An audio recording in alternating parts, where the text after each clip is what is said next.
बिस्मिल्लाहिर्रहमानिर्रहीम। अस्सलाम वालेकुम बच्चों। बेटा हमारा जो आज का टॉपिक है ये है Kirchhoff second rule.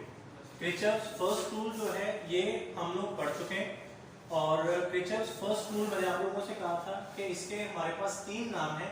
Kirchhoff first rule भी इसको कहते हैं, किरचॉफ करंट रूल भी इसको कहते हैं और हम लोग किरचॉफ पॉइंट रूल भी इसको कह रहे होते हैं। और आपको बताया था इसे किरचॉफ करंट रूल इसलिए कहते हैं क्योंकि ये करंट के ऊपर अप्लाई होता है।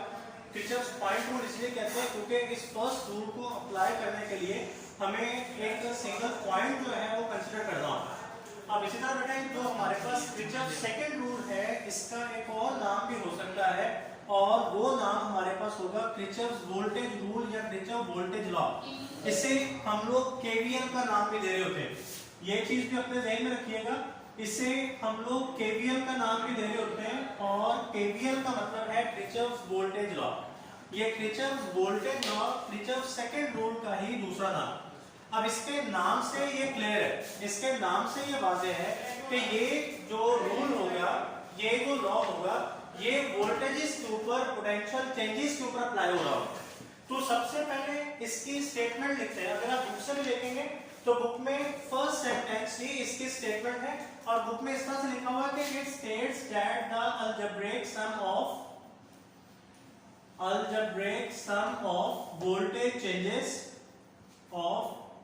voltage changes in a closed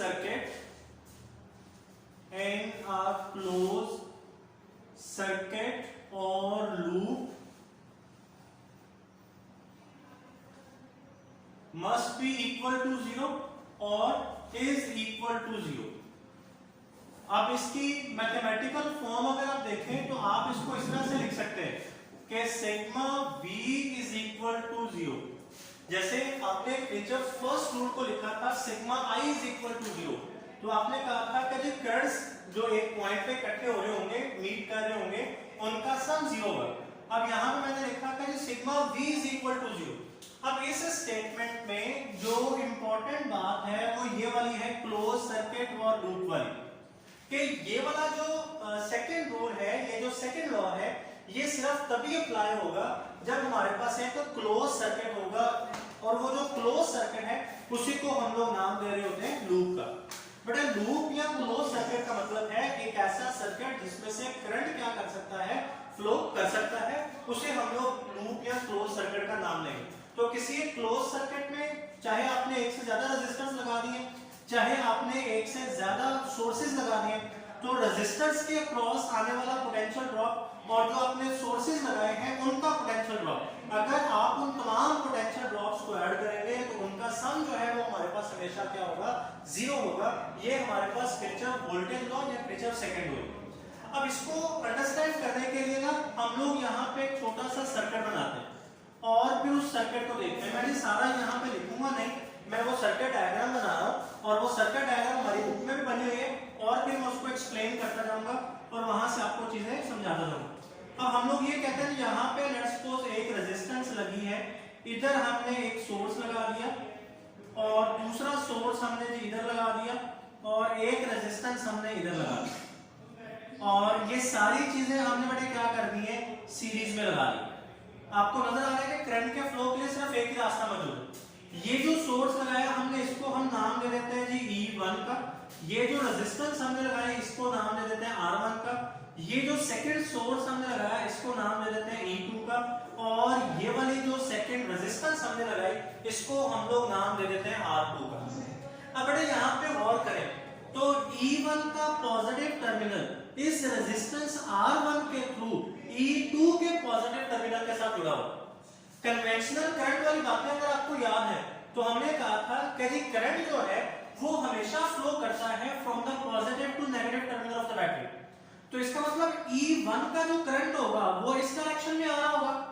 let's suppose मैं इस करंट को नाम दे देता हूं I1 का और E2 का अगर मैं करंट लूं तो वो इस डायरेक्शन में जा रहा होगा, इसको मैं नाम दे देता हूं I2 का। अब देखिए एक ही सर्किट में दो करंट फ्लो कर रहे हैं लेकिन प्रैक्टिकली ऐसा कभी भी नहीं हो सकता।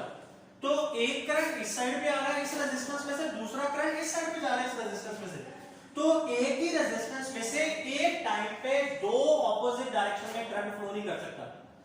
तो अब इस रेजिस्टेंस में या इस सर्किट में से कौन सा करंट फ्लो करेगा, ये डिपेंड करेगा E1 और E2 की वैल्यूज या इनके पोटेंशियल के ऊपर। बेटे जिस सेल का या जिस सोर्स का पोटेंशियल ज्यादा होगा उसका करंट जो है वो सर्किट में फ्लो करेगा, और उसका कौन सा करंट फ्लो करेगा, लेट्स सपोज जैसे हमारे ऊपर ने ज्यूम किया हुआ है, वो कहते हैं कि जी E1 का पोटेंशियल जो है वो E2 से ज्यादा है। मैं फर्स्ट करें, मैं आपको समझाने के लिए ये काम हमारे बुक वाले ने नहीं किया हुआ, मैं कहता हूं कि जी मेरे पास जो E1 है वो 10 वोल्ट है और जो मेरे पास E2 है ये 5 वोल्ट है। तो बेटे इस 10 में से ये वाले 5 माइनस हो जाएंगे तो बाकी इधर 5 वोल्ट बच गए। तो अब इस सोर्स का जो करंट इस सर्किट में फ्लो करेगा ना वो 5 वोल्ट की वजह से होगा, यानी इसका ज्यादा करंट है इसका कम करंट है, तो इसका करंट इसमें से माइनस हो जाएगा और बाकी जो बचेगा वो इस साइड पे फ्लो करेगा।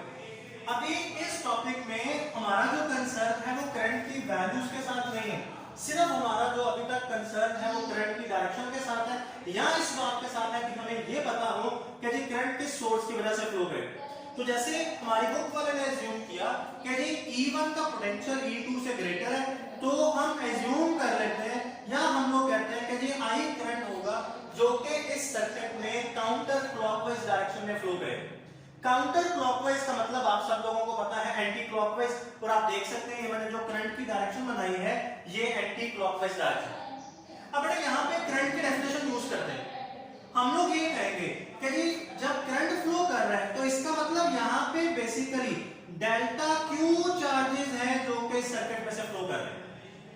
अब ईएमएफ वाली बात यहाँ पे अप्लाई करते हैं, ये वाले डेल्टा क्यू चार्जेस जो करंट की सूरत में यहाँ पे फ्लो कर रहे हैं वो इस बैटरी के पॉजिटिव टर्मिनल से बाहर निकल रहे हैं। तो इसका मतलब कि ये जो डेल्टा क्यू चार्जेस जब इस बैटरी के पॉजिटिव टर्मिनल से बाहर निकलेंगे तो वो एनर्जी लेकर बाहर निकलेंगे, चार्जेस के पास यहाँ पे इलेक्ट्रिकल एनर्जी होगी। अब ये चार्जेस जब इस रेजिस्टेंस में से पास करेंगे तो यहाँ पे अपनी कुछ एनर्जी डिसिपेट करके जाएंगे, कंज्यूम करके जाएंगे। अच्छा आगे अब अगर ये charges delta Q charges I current बना रहे हैं तो फिर बच्चों इस रेजिस्टेंस के क्रॉस यहाँ पे जो पोटेंशियल ड्रॉप आ रहा होगा वो मेरे पास माइनस आई आर वन के इक्वल होगा, माइनस आई आर वन के इक्वल यहाँ पे पोटेंशियल ड्रॉप होगा। अब ये सिंपल ओहम्स लॉ अप्लाई करके यहाँ पे पोटेंशियल ड्रॉप निकाला गया। अब ये जो नेगेटिव साइन यहाँ पे लगा, ये नेगेटिव साइन बेसिकली हमें बता रहा है कि जब ये चार्ज यहाँ से गुजर के जाएगा तो एनर्जी डेसिपेट होगा। अब देखिए ये अभी मैंने यहाँ पे पोटेंशियल ड्रॉप का फॉर्मूला लिखा, लेकिन जब मैं इसके साथ यहाँ पे डेल्टा क्यू लिख दूंगा तो ये एनर्जी डिसिपेटेड का फॉर्मूला बन जाएगा। अब आप में से कुछ बच्चे ये पूछ रहे होंगे कि सर ये क्यों या कैसे एनर्जी डिसिपेटेड का फॉर्मूला बन गया। हमारे पास एक इक्वेशन है जी, आप सब लोगों को पता है W is equal to delta Q into V। हमारे पास इक्वेशन है V is equal to W over delta Q, उसी इक्वेशन को मैंने रीअरेंज कर लिया इलेक्ट्रिक पोटेंशियल।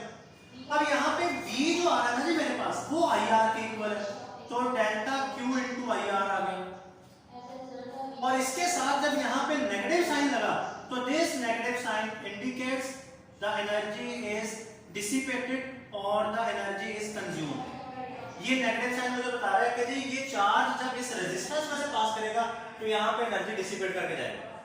अब हमारी बुक वाले ने इसको कैसे लिखा हुआ, हमारी बुक वाले ने लिखा है कि ये जो नेगेटिव साइन यहाँ पे आता है ये हमें बताएगा कि चार्ज इस रेजिस्टेंस के हाई पोटेंशियल वाले एंड से लो पोटेंशियल वाले एंड की तरफ आ रहा है। क्यों ऐसा, ये वाला एंड क्यों हाई पोटेंशियल है, क्योंकि ये इधर positive terminal of the battery के साथ अटैच है और ये वाला एंड दूसरी साइड पे चला गया तो इसका पोटेंशियल कम है, इस साइड का पोटेंशियल ज्यादा है। तो बात एक ही है, मैंने आपको आसान लफ्जों में समझा दिया कि जी नेगेटिव साइन का मतलब ये है कि एनर्जी उस रेजिस्टेंस में से डिसिपेट होगी और बुक वाले ने कहा कि जो चार्ज है वो हाई से लो पोटेंशियल की तरफ आ रहा है। अब इधर आगे देखें यहाँ पे ये वाली एनर्जी डिसिपेट हो रही है, ये जो मैंने यहाँ पे लिख ली है, ये वाली एनर्जी इस रेजिस्टेंस के क्रॉस डिसिपेट हुई, ये चार्ज इधर से फ्लो करके इधर आ गया बैटरी E2 पे। अब ईएमएफ वाले टॉपिक में हमने ये बात अंडरस्टैंड की थी, हमने कहा था कि जी जब चार्ज जो बैटरी या सेल है उसके नेगेटिव टर्मिनल पे आता है तो बैटरी या सेल उस चार्ज के ऊपर वर्क करता है और उस वर्क उस एनर्जी की वजह से वो जो चार्ज है वो नेगेटिव टर्मिनल से जम करके पॉजिटिव पे आता है। यहाँ पे गौर करें तो ये जो चार्ज होगा ये ऑपोजिट डायरेक्शन में नहीं मूव कर रहा, यहाँ पे जो चार्ज है वो सेल के पॉजिटिव से सेल के नेगेटिव से पॉजिटिव टर्मिनल पे आता है तो एनर्जी गेन करता है, लेकिन जब वो पॉजिटिव से नेगेटिव पे आएगा तो एक बार फिर क्या करेगा, एनर्जी डिसिपेट करेगा, लूज करेगा। तो जब चार्ज यहां से पास करेगा तो यहां पे वो जो एनर्जी डिसिपेट करके आएगा वो एनर्जी हमारे पास लिखी जाएगी minus E2 delta Q. E2 एक बार फिर उसका पोटेंशियल है और डेल्टा क्यू वो चार्ज है जो उसमें से फ्लो करके आ रहा है। नेगेटिव साइन फिर एक बार बता रहा है कि यहां पे एनर्जी डिसिपेट हो गई।